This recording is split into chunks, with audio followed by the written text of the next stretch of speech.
मित्रांनो, हा महाराष्ट्र साधू संतांचा आहे। सध्या महाराष्ट्रामध्ये एक वातावरण सुरू आहे, ते म्हणजे भक्तीचं। आणि एकीकडे आपण पाहतोय की पांडुरंगाच्या विठ्ठलाच्या भक्तीमध्ये तल्लीन झालेला वारकरी आणि दुसरीकडे राजकारणामध्ये आपल्या भक्त्या आपल्या निष्ठा पायंदळी तुडवून आपल्याला आपल्या पदरात काय पडेल असं पाहणारा राजकारणी।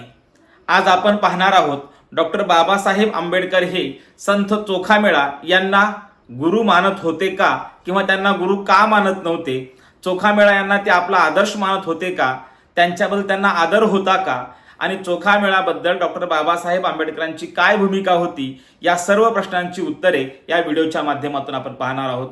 नमस्कार, मी डॉक्टर नागराज मगरे, शब्दयोद्धा लाईव्ह मध्ये आपल्या सर्वांचं मनपूर्वक स्वागत। आपण आमच्या चॅनलवरती नवीन असाल तर खालचं काळं बटन दाबून सबस्क्राईब करा, जेणेकरून आमचे नवे नवे व्हिडिओज आपल्यापर्यंत येतील। मुद्दा असा आहे की सध्या वारीचं वातावरण सुरू आहे, भक्तीचं वातावरण सुरू आहे आणि विठ्ठलाला साकडं घालण्यासाठी अनेक जण आतुर झालेले आहेत। आणि अशाच पार्श्वभूमीवर महाराष्ट्रामध्ये भक्तीचा खरं तर उत्कृष्ट असा एक उदाहरण म्हणून, किंवा भक्तीचं असं उत्कृष्ट उदाहरण म्हणून आपण जेव्हा चोखामेळाकडे पाहतो, भक्तीच्या बाबतीमध्ये अध्यात्माच्या बाबतीमध्ये चोखामेळा हे ग्रेट ठरतात। परंतु या चोखामेळा यांना डॉक्टर बाबासाहेब आंबेडकरांनी गुरु का मानले नाही, किंवा त्यांचा आदर्श बाबासाहेबांनी घेतला नाही का, या प्रश्नाचं उत्तर आपल्याला पाहायचं आहे। त्याआधी आपण चोखामेळा यांच्या एकूणच भक्तीच्या आंदोलनाची भक्तीची आपण खऱ्या अर्थानं चर्चा करूयात। संत चोखामेळा यांचा जन्म नेमका कुठे झाला, याच्या अनेक तर्क अनेकांनी लावलेले आहेत। परंतु काही अभ्यासकांच्या मते संत चोखामेळा यांचा जन्म 14 जानेवारी 1268 मध्ये झाला। 14 जानेवारी 1268 मध्ये जन्मलेले चोखामेळा नेमके कुठे जन्मले याबद्दल देखील अनेक अभ्यासकांमध्ये वाद आहेत। तर पहिल्यांदा आपल्याला सांगता येईल, काहींच्या मते असं आहे की त्यांचा जन्म हा मंगळवेढ्याचा आहे, तर काहींचं मत आहे की बुलढाण्यामध्ये पुरा नावाचं गाव आहे, त्या ठिकाणचं आहे, तर काहींचं असं मत आहे की ते पंढरपूरचे आहे। आणि मग हे त्यांच्या जन्माच्या बाबतीत झालं। परंतु चोखामेळा यांची भक्ती जर आपण पाहिली तर मला असं वाटतं की एखाद्या विचाराशी, एखाद्या ईश्वराशी किंवा एखाद्या व्यक्तीशी आपण किती निष्ठावंत राहावं, तर खरं तर निष्ठा या शब्दाला पर्यायी शब्द चोखामेळा दिला तरी मला वाटतं की वावगं ठरणार नाही। इतकी निष्ठा ही पांडुरंगावरती होती, आपल्या विठ्ठलावरती होती, आपल्या ईश्वरावरती होती। आणि मग अनेक वेळा पांडुरंगाच्या महाद्वारापाशी जाऊन सुद्धा आपला देव आपल्याला भेटत नाही, याचं दुःख मनात न बाळगता आज ना उद्या मला माझा विठ्ठल भेटणार आहे, या आशेवरती हा चोखामेळा कायम पांडुरंगाच्या दाराशी, त्याच्या पायरीशी उभा होता। आणि मग या चोखामेळ्यांना डॉक्टर बाबासाहेब आंबेडकरांनी गुरु का मानलं नाही, असाही प्रश्न अनेकांना पडतो। परंतु याच्याकडे मात्र आपण गांभीर्याने लक्ष दिलं पाहिजे की डॉक्टर बाबासाहेब आंबेडकरांनी त्यांना भलेही गुरु मानलं नसेल, परंतु त्यांच्या विचारांचा त्यांनी आदर्श घेतलाय का नाही, हा प्रश्न आहे। जर डॉक्टर बाबासाहेब आंबेडकरांनी त्यांचा आदर्श घेतला नसता तर त्यांनी त्यांच्या ज्या काही बोर्डिंग आहेत त्या बोर्डिंगांना चोखामेळ्याचं नाव दिलं नसतं। त्याहीपेक्षा त्यांनी जे लिहिलेलं पुस्तक होतं द अनटचेबल्स, या पुस्तकाला ही जी पुस्तिका आहे ही त्यांनी खरं तर डॉक्टर बाबासाहेब आंबेडकर यांनी चोखामेळा, संत रविदास आणि या एक संतांना त्यांनी अर्पण केली, म्हणजे चोखामेळा यांना ती अर्पण केली असं म्हणायला काही हरकत नाही। आणि मग ज्या पद्धतीने द अनटचेबल्स हे पुस्तक बाबासाहेब जेव्हा चोखामेळा यांना अर्पण करतात, तेव्हा स्वाभाविक आहे की डॉक्टर बाबासाहेब आंबेडकर हे चोखामेळा यांच्याबद्दल एक आदरभाव व्यक्त करतात। कारण प्रत्येक व्यक्ती आपलं पुस्तक एखाद्या व्यक्तीला अर्पण करते, याचा अर्थ ती व्यक्ती त्या व्यक्तीवर प्रेम करते, हे आपल्याला नाकारता येत नाही। आणि म्हणून डॉक्टर बाबासाहेब आंबेडकरांना फकीरा ही कादंबरी अण्णाभाऊ साठे अर्पण करतात, याचा अर्थ अण्णाभाऊ साठे हे बाबासाहेबांवर प्रेम करत होते असं आपल्याला काढता येतो। कारण आपण आपल्या जवळच्या, त्यांच्या प्रती आपल्याला प्रेम आहे अशा व्यक्तीलाच आपण आपलं पुस्तक, आपला प्रबंध आपण अर्पण करत असतो। आणि मग द अनटचेबल्स नावाचं पुस्तक डॉक्टर बाबासाहेब आंबेडकर चोखामेळा यांना अर्पण करतात, आणि याच्यावरून कळतं की त्यांच्यामध्ये काय नातं होतं, किंवा ते त्यांच्याबद्दल कसा आदरभाव व्यक्त करत होते।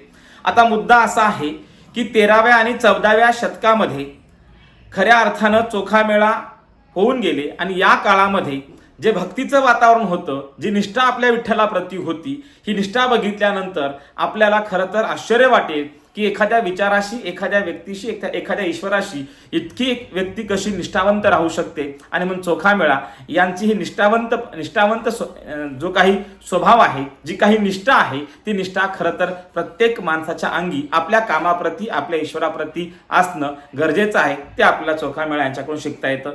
जोहार मायबाप म्हणत म्हणत असं म्हणतात की जोहार मायबाप म्हणणाऱ्या लोकांचं असं मत आहे की चोखामेळ्याला बाबासाहेबांनी मांडलं नाही, परंतु या आत्ता सांगितलेल्यानुसार की ते विश्लेषण कुठेतरी चुकीचं होतं. आणि म्हणून चोखामेळा यांच्याबद्दल बाबासाहेबांना आदर होता हे आपण नाकारू शकत नाही.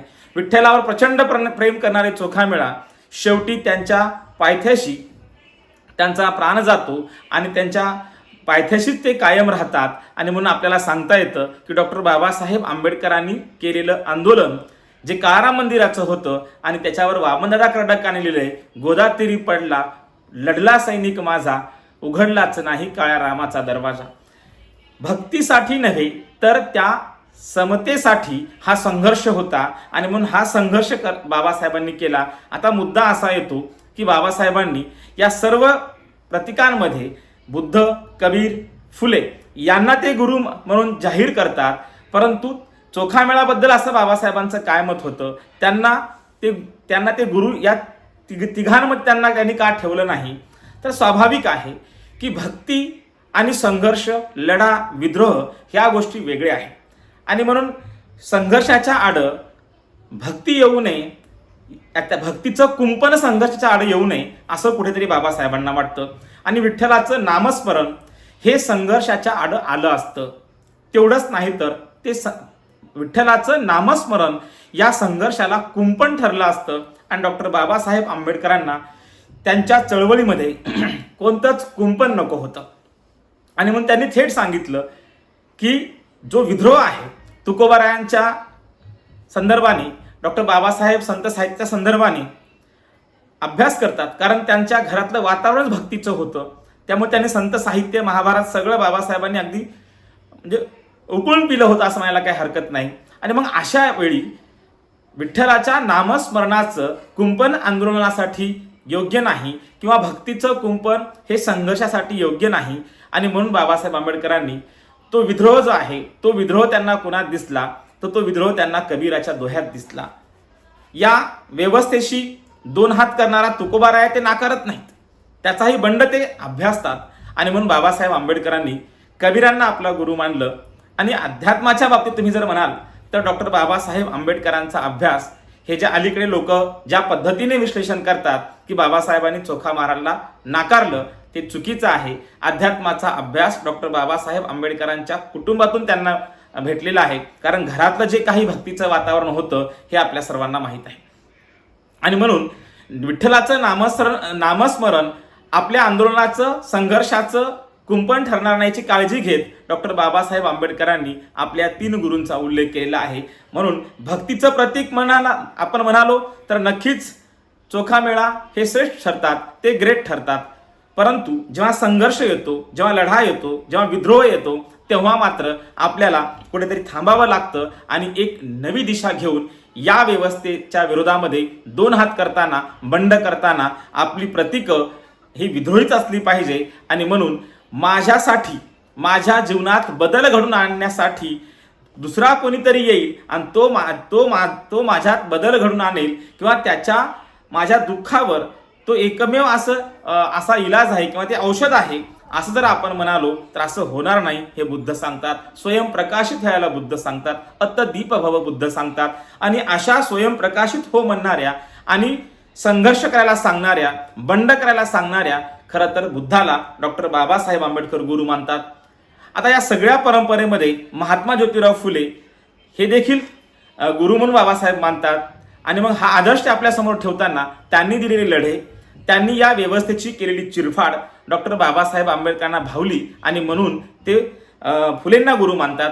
आणि मग अशा पार्श्वभूमीवर जिथे विद्रोह आहे, जिथे संघर्ष आहे, जिथे लढा आहे, तिथे आंदोलन आहे, तिथे खरं तर भक्ती किंवा नामस्मरण ही कुंपण ठरली असती आणि म्हणून ही सावधगिरी बाबासाहेबांनी बाळगली असावी असा एक अंदाज आपल्याला बांधता येतो. आपल्याला काय वाटतं ते आपण नक्कीच या कमेंट्समध्ये सांगितलं पाहिजे.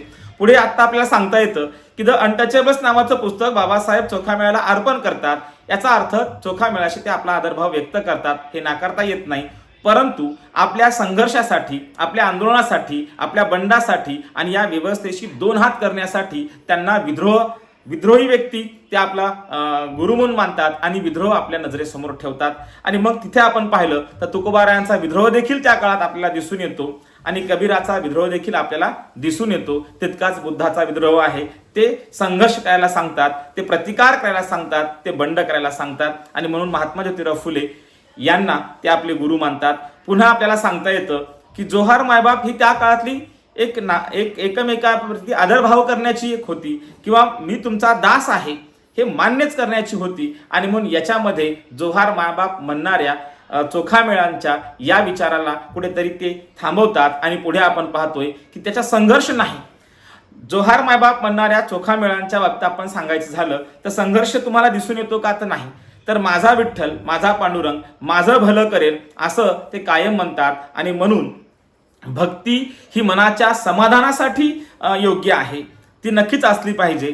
परंतु हे सर्व भक्ती करत असताना तुमच्या आंदोलनाला, तुमच्या संघर्षाला, तुमच्या बंडाला कुठली कुंपणं ठरणार नाहीत याची काळजी आपण घेतली पाहिजे. तो लढा खरं तर डॉक्टर बाबासाहेब आंबेडकरांनी जो लढा उभा केलेला आहे आणि लढा देखील तसाच द्यावा लागतो, तो संघर्ष करावा लागतो आणि त्या लढ्यामध्ये त्याची प्रतीकं देखील तशीच असायला हवी. आणि म्हणून माझ्या प्रत्येक दुःखावर एकच औषध आहे, तो म्हणजे तो माझा ईश्वर, माझा देव, माझी भक्ती. असं जमणार नाही असं कुठेतरी डॉक्टर बाबासाहेब आंबेडकरांना वाटलं आणि विठ्ठल सर्व दुःखाचा नायनाट करेल अशी जी काही चोखामेळाची जी भावना होती, जी भक्ती होती, ती भक्ती श्रेष्ठ आहे.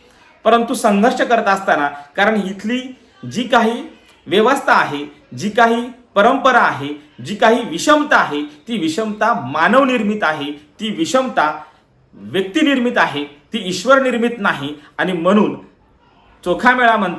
चोखामेळांच्या जर भावनेचा विचार करायला गेलं तर त्यांना असं वाटतं की विठ्ठल सर्व दुःखावरचं एक नायनाट करणारं एक औषध आहे. सर्व दुःखाचा नायनाट हे खरं तर विठ्ठल करू शकतात असं त्यांना वाटतं. माझा पांडुरंग करू शकतो, माझा ईश्वर करू शकतो असं त्यांना वाटतं. परंतु डॉक्टर बाबासाहेब आंबेडकरांना मात्र तसं वाटत नाही, कारण ती मानव निर्मित आहे, ती भक्तीशी संबंधित नाही, तर ती खऱ्या अर्थानं इथल्या लोकांनी निर्माण केलेली ही विषमतेची व्यवस्था ही संघर्षाशी संबंधित आहे.